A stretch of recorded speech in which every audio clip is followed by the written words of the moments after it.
The black ships moved through space like shadows of death. They came without warning, appeared without sound, and left nothing but empty worlds behind them.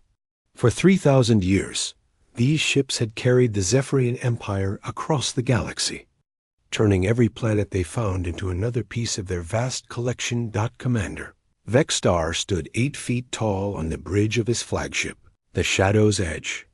His yellow eyes scanned the star maps that covered the walls around him. Each red dot showed a world that belonged to the Empire now. Each blue dot showed a world that would belong to them soon. There were thousands of red dots.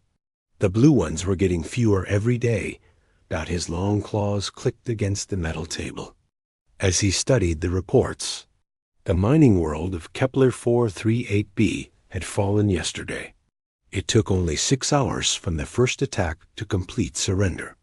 The people there had tried to fight back with their simple weapons, but it was like trying to stop a storm with an umbrella. The Zephyrians had been hunting across the stars since before these creatures even knew fire existed. "Sir, we have new information," said Lieutenant Kethra as she walked onto the bridge. Her black uniform showed the silver marks of a scout leader. She had personally led hunting parties on over 50 worlds. "Our scouts have found another species." Vexstar turned, his massive head toward her. His mandibles moved slightly, which other species might have mistaken for a smile. To the Zephyrians, it meant he was interested in new prey. "Tell me about them," he said in his deep voice. "They call themselves humans. They come from a small blue world in what they call the Sol System. They have spread to about 20 worlds. So far, all close to their home planet." Kethra pulled up a holographic display showing the human colonies. They seemed to be fairly new to space travel, maybe 200 years at most. Vexstar studied the display. The human worlds were clustered together like frightened animals. This was typical of young species. They stayed close to home because they were afraid of what might be waiting for them in the dark between the stars. They were right to be afraid. "What do they look like?" he asked. "Small, about 6 feet tall at most. They have no claws, no fangs, no natural armor. Their skin is soft and easily damaged. They seem to have only 2 eyes, and they cannot see very well in the dark." Kethra paused and looked at her report again. "Sir, they appear to be one of the weakest species we have ever encountered." This was music to Vexstar's ears. The Zephyrians were perfect hunters. They could see in complete darkness. They could smell fear from miles away. Their claws could cut through steel. Their reflexes were so fast that most other species seemed to move in slow motion. They had evolved on a world where everything tried to kill everything else, and they had become the ultimate survivors. "How many ships do they have?" Vexstar asked. "Our scouts counted about 800 vessels total. Most of them appear to be cargo ships or small patrol craft. They have maybe 50 ships that could be considered warships, but even those are tiny compared to our cruisers." Vexstar's mandibles clicked again. 800 ships sounded like a lot until you realized that the Zephyrian Empire had over 10,000 warships. The humans had spread themselves across 20 worlds with almost no protection. It would be like hunting baby animals that had wandered away from their parents. What about their weapons? He asked, though he already knew the answer would be disappointing. Primitive projectile weapons mostly. Some energy weapons, but nothing that could penetrate our armor. They seemed to rely on explosives for their heavy weapons. Kethra closed the display. "Sir, this will not even be a proper hunt. It will be more like gathering fruit from a tree." But Vexstar had not become the supreme commander of the hunting fleets by underestimating his prey. Every species thought they were special. Every species believed they had some advantage that would save them. The lizard people of Gamma Centauri had thought their thick scales would protect them. The crystal beings of the Vega system had believed their energy forms made them untouchable. The hive minds of the Outer Rim had been certain their numbers would overwhelm any enemy. They were all part of the Empire now. Send word to the Council, Vexstar ordered. We will begin the harvest of the human worlds in 1 month. I want 3. Hunting fleets prepared for deployment. Sir, 3 fleets seems like too much force for such a weak species, Kethra said carefully. Vexstar looked at her with his yellow eyes. Lieutenant, do you know why the Zephyrian Empire has ruled this galaxy for 3,000 years? Because we are the perfect hunters, sir. That is part of it. But the real reason is because we never assume our prey is helpless until we have seen their bodies cooling in space.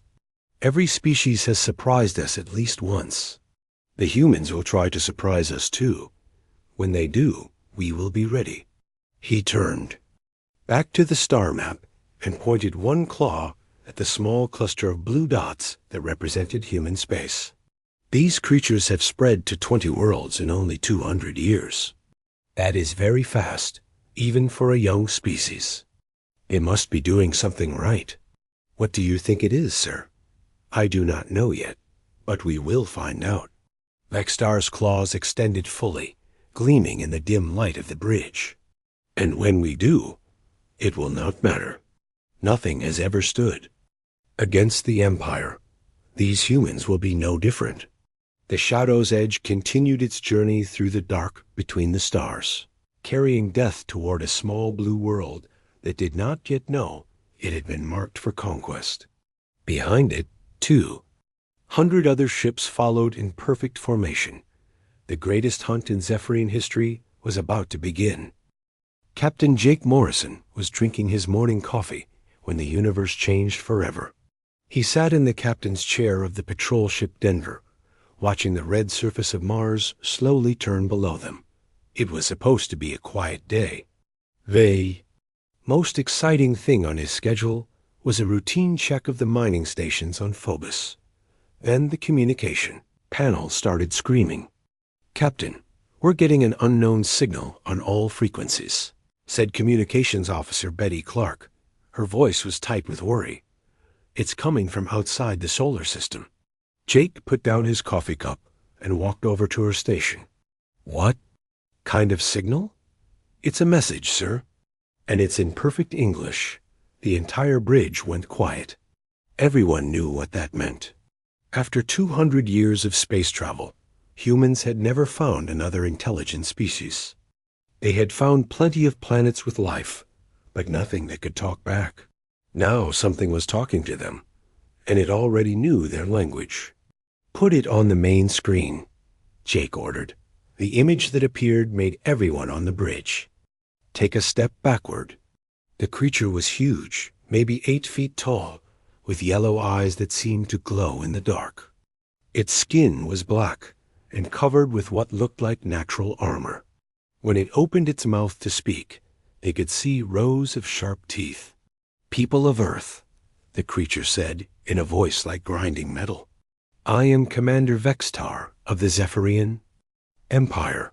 Your species has been selected for integration into our domain.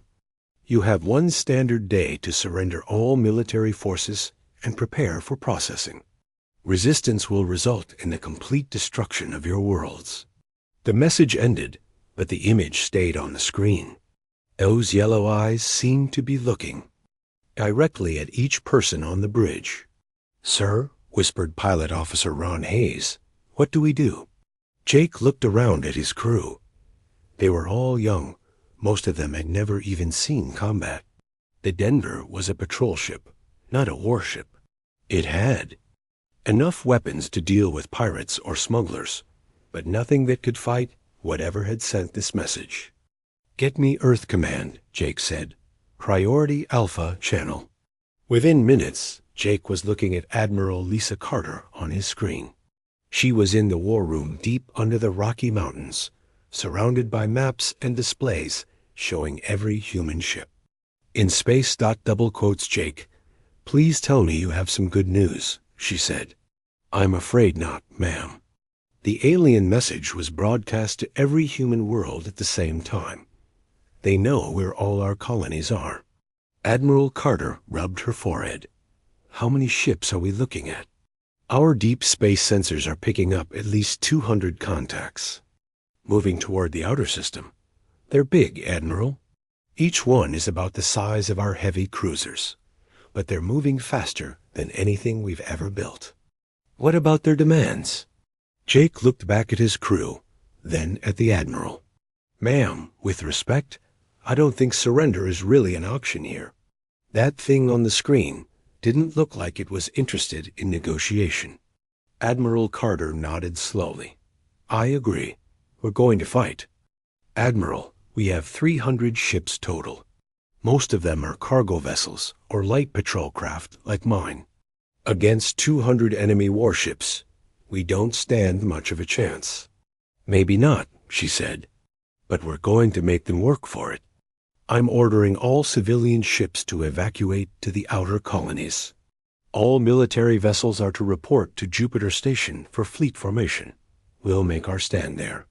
The next 18 hours were chaos. Ships launched from Earth, Mars, and the asteroid belt, carrying refugees and supplies to the outer worlds. The military vessels gathered near Jupiter's moons, forming the largest human fleet in history. It looked impressive until you remembered. What was coming to meet them? Jake found himself commanding a squadron of patrol ships, all of them just as lightly armed as his own. They took position on the right flank of the main battle line, next to the heavy cruiser Phoenix. All ships, this is Admiral Carter, came the voice over the fleet channel. In a few hours, we're going to face an enemy that has conquered the galaxy. They think we're just another weak species that will surrender without a fight. Let's show them they're wrong. The alien fleet appeared at the edge of the system like a black cloud moving against the stars. Their ships were sleek and dark, shaped like the predators they represented. They moved in perfect formation, closing the distance with deadly precision. All ships, prepare for battle, Admiral Carter ordered. The first shots came from the alien fleet. Beams of purple energy lanced out across space, striking the human ships with devastating accuracy. The destroyer Atlanta exploded in a ball of fire. The cruiser New York took a direct hit and began spinning out of control. Return fire. Admiral Carter shouted. The human fleet opened up with everything they had. Missiles streaked toward the alien ships, followed by laser beams and particle cannons. Some of the shots hit their targets, but the alien ships seemed to absorb the damage without slowing down. They're too fast, reported Captain Sarah Logan from the cruiser Phoenix. Our targeting systems can't keep up with their movement. Jake watched as 3 more human ships were destroyed in as many minutes. The aliens were picking them apart with surgical precision. But something strange was happening too. The human ships weren't running away. Instead of retreating when they took damage, they kept fighting. Some even charged directly at the alien vessels. Lieutenant Commander Ryan Price was flying a damaged fighter when his engines failed. Instead of ejecting, he aimed his ship at the nearest alien cruiser and rammed it at full speed. The explosion took out both vessels. For Earth, he shouted over the radio just before impact. The battle raged for 3 hours. The human fleet was outgunned and outmaneuvered, but they fought with a desperation that seemed to confuse their enemies. When ships lost their main weapons, they rammed the aliens. When fighters ran out of missiles, they used their ships as guided bombs. By the end of the battle, half the human fleet was destroyed or damaged. But they had taken out 30 alien ships, and the rest had pulled back to regroup. On the bridge of the Shadow's Edge, Commander Vextar stared at the tactical display in disbelief. No species had ever fought like this. Most surrendered after losing a few ships. These humans kept fighting even when victory was impossible. "Sir," said Lieutenant Kethra, "what are your orders?" Vextar looked at the debris field where human and Zephyrian ships floated together in death. "Signal the fleet. We withdraw to the outer system and wait for reinforcements. For the first time in 3,000 years, the galaxy's deadliest hunters had been forced to retreat. Commander Vextar could not sleep. He stood in his private chambers aboard the Shadow's Edge, staring at the reports from the Jupiter battle. 30 ships lost. 30 of the Empire's finest hunting vessels destroyed by creatures that should have surrendered at first sight. The door chimed, and Lieutenant Kethra entered. She carried a datapad and looked as troubled as her commander felt. "Sir, the Council has responded to our request for reinforcements," she said. "What did they say?" "They are sending the Shadow Stalkers." Vextar's yellow eyes widened. The Shadow Stalkers were the Empire's ultimate weapons. While regular Zephyrians were deadly hunters, the Shadow Stalkers were something else entirely. They were genetically enhanced from birth, trained from childhood to track and kill the most dangerous prey in the galaxy. In 3,000 years, no Shadow Stalker had ever failed to complete a hunt. "How many?" he asked. 50 units, sir. LED. By Huntmaster Sylphek herself. Even Vextar felt a chill at that name. Sylphek had never lost a single target. She had hunted the crystal beings through dimensions of pure energy. She had tracked the Hive Queens through asteroid fields that stretched for light years. She had cornered the last of the warrior priests on their holy world and ended their rebellion in a single night. "When do they arrive?" 3 days, sir. The Huntmaster wants all available intelligence on human behavior and tactics. Meanwhile, on Earth, Dr. Elena Rodriguez worked in her laboratory, deep under the Swiss Alps. The room was filled with pieces of alien technology recovered from the Jupiter battlefield. She had been studying Zephyrian weapons and armor for 2 weeks, trying to understand how they worked. "Computer, increase magnification by factor 10, she said, leaning closer to her microscope. The alien metal was unlike anything she had ever seen. It seemed to repair itself when damaged, and it could absorb energy weapons like a sponge. No wonder human weapons had so little effect on their ships. But Elena had found something interesting. The metal had a specific vibration frequency that made it strong. If she could disrupt that frequency, the armor might become as weak as paper. Her assistant, Dr. Kevin Torres, walked into the lab carrying another damaged alien device. "Elena, you need to see this. It's some kind of sensor array." She examined the device carefully. It was designed to detect heat, movement, and even heartbeats from incredible distances. The Zephyrians could literally smell fear and track their prey across star systems. "They hunt like wolves," she murmured. "Pack hunters with enhanced senses. What does that mean for us?" Elena smiled for the first time in weeks.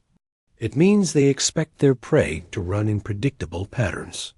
They've never hunted something that fights back intelligently."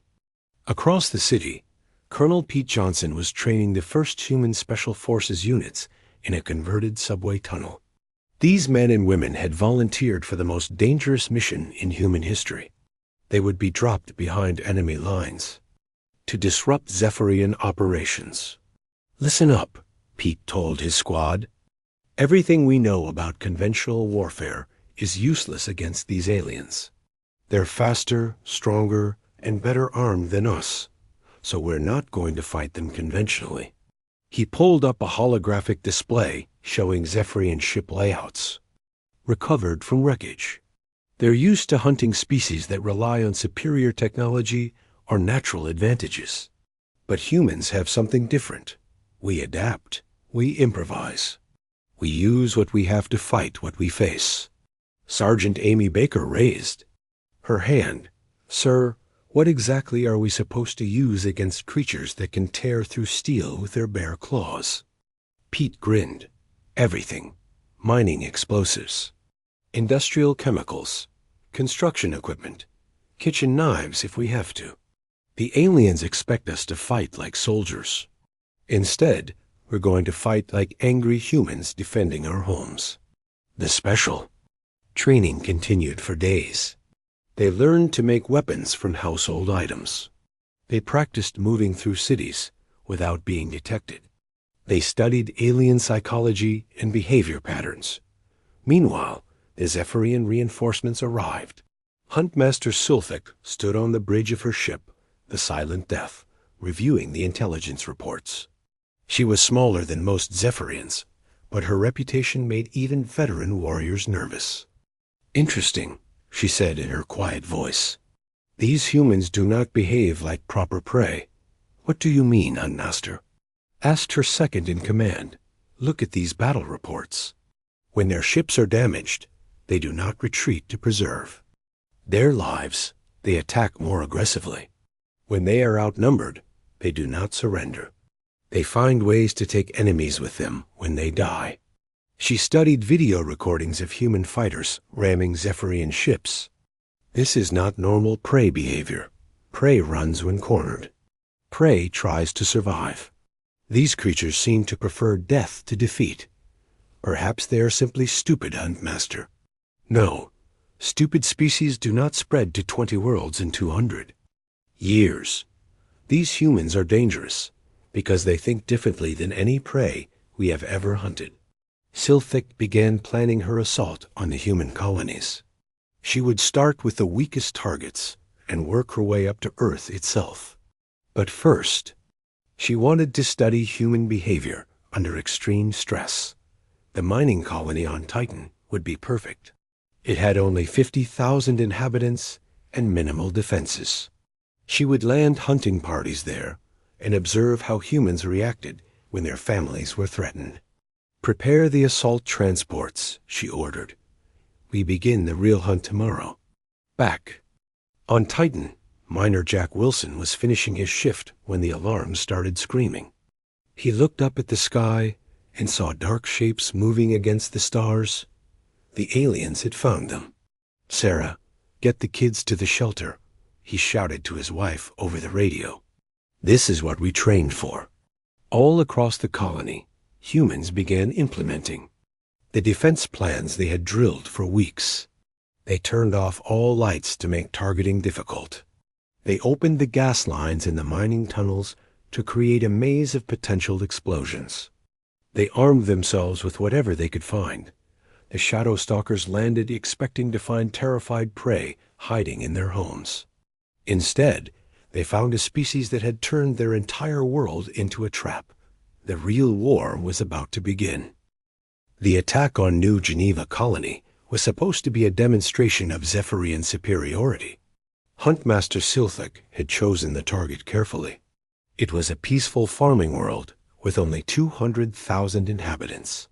They had no military base, no heavy weapons, just simple people trying to build a new life among the stars. Silthak stood in the command center of her assault transport as it descended through the atmosphere. Through the viewports, she could see the human city spread out below. It looked quiet and defenseless, exactly what she expected from prey animals. "Deploy hunting packs to sectors 1 through 7, she ordered. "Standard extermination protocol. Leave no survivors." 50 shadow stalkers dropped from the transport ships like Black Death falling from the sky. They landed in the streets of New Geneva with perfect precision, their enhanced senses immediately scanning for human life signs. But something was wrong. The streets were empty. Not just quiet, but completely abandoned. No heat signatures, no movement, no sounds of panic or fear. It was as if the entire city had simply vanished. "Report," Silthik commanded through her communicator. "No targets visible in Sector 1, came the reply from Alpha Pack leader. "Sector 2 clear as well," reported Bravo Pack.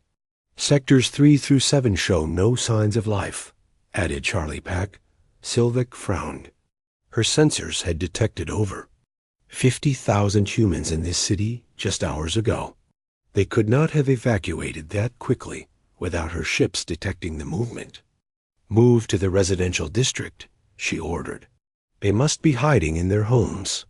The shadow stalkers advanced through the empty streets with practiced efficiency. their claws extended, their yellow eyes glowing in the dim light. They had done this same operation on hundreds of worlds. The pattern was always the same.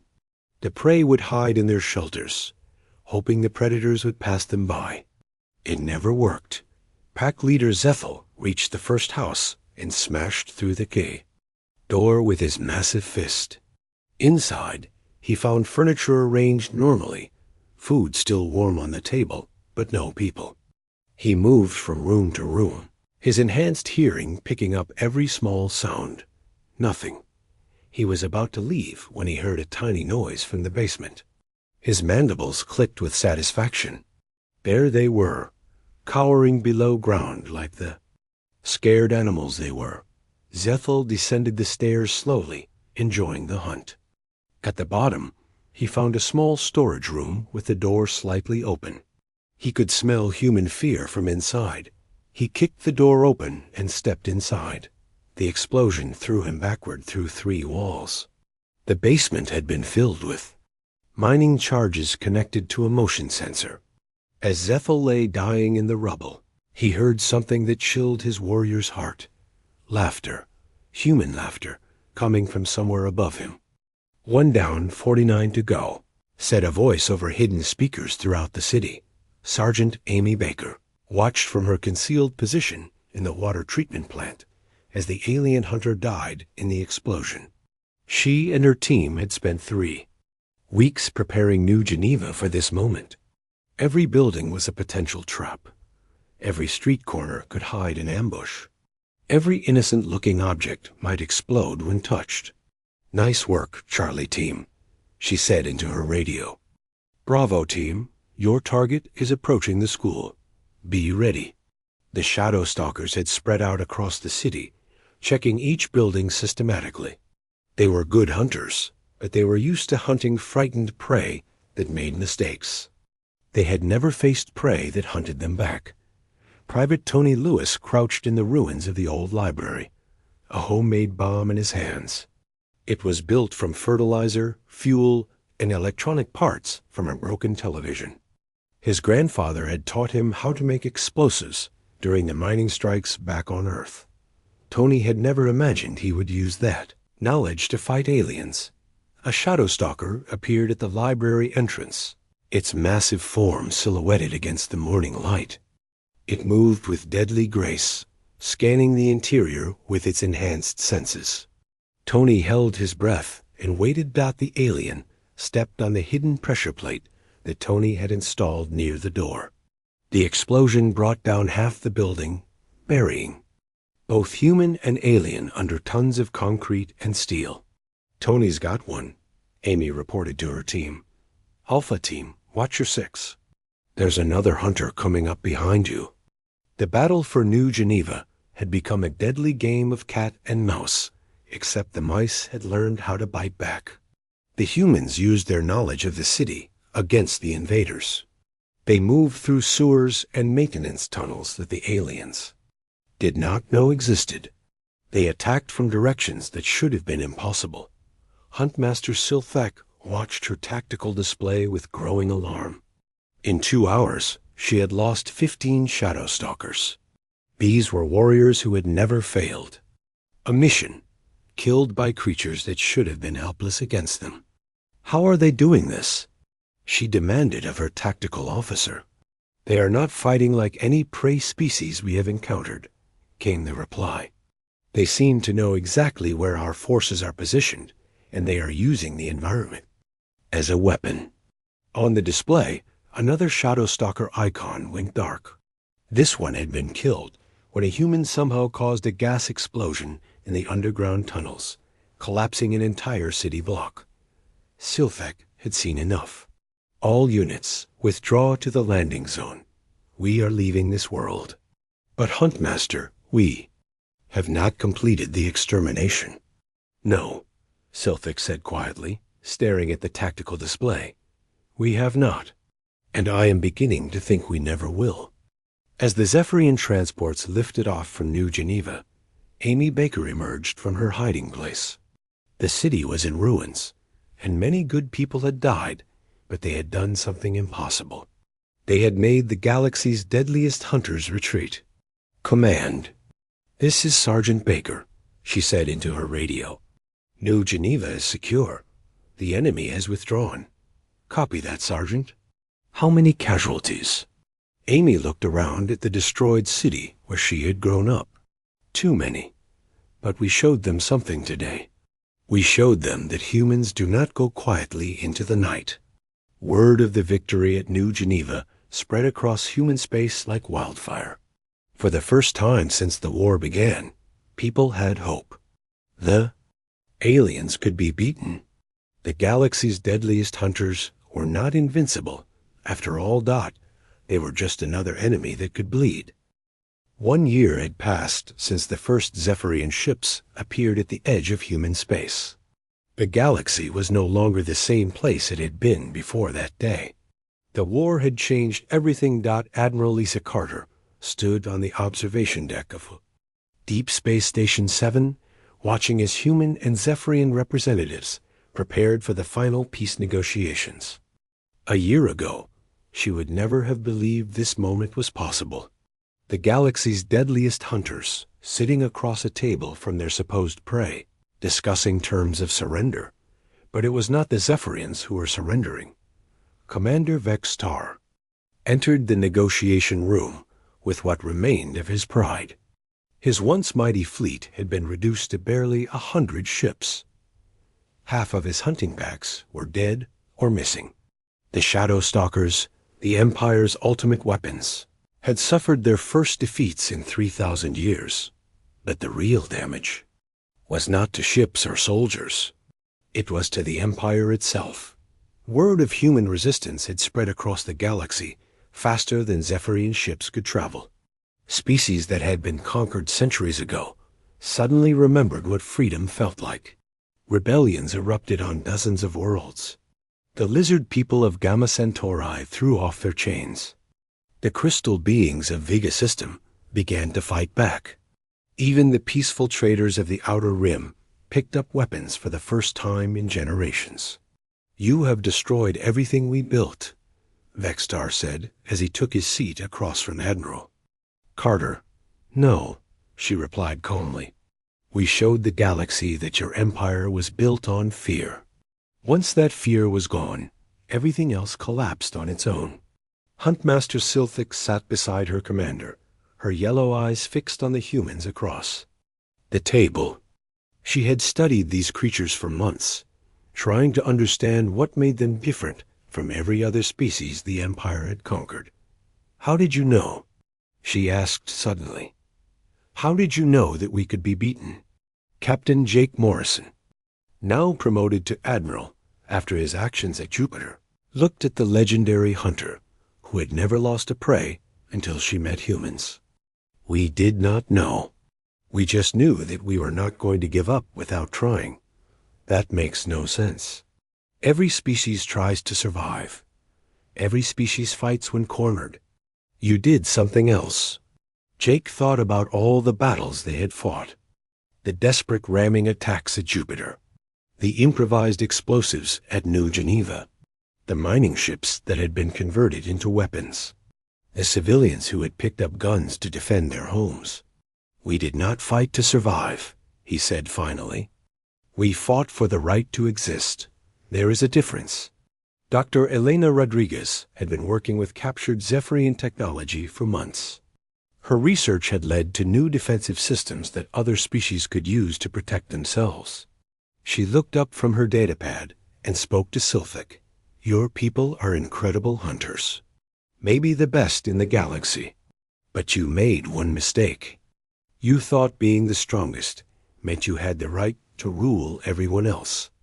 "We conquered because we could," Vextar replied. "That is the way of the universe. The strong take from the weak." "That is the way of animals," Admiral Carter said. "Intelligent species can choose to be something better." The negotiations continued. For 3 days, the terms were surprisingly simple. The Zephyrian Empire would stop all expansion and release all conquered worlds. In return, humans would share their defensive technologies with any species that wanted them. Trade routes would be established. Cultural exchanges would begin. Most importantly, the Zephyrians would not be destroyed or enslaved. They would be given the chance to become something other than galactic conquerors. Why? Vexstar asked on the final day. Why do you show us mercy? We came to destroy your species. Admiral Carter thought about all the people who had died in the war. Captain Ryan Price, who had rammed his fighter into an alien cruiser.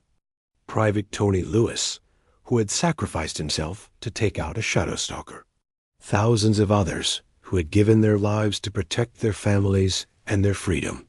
Because that is what makes us different from you, she said.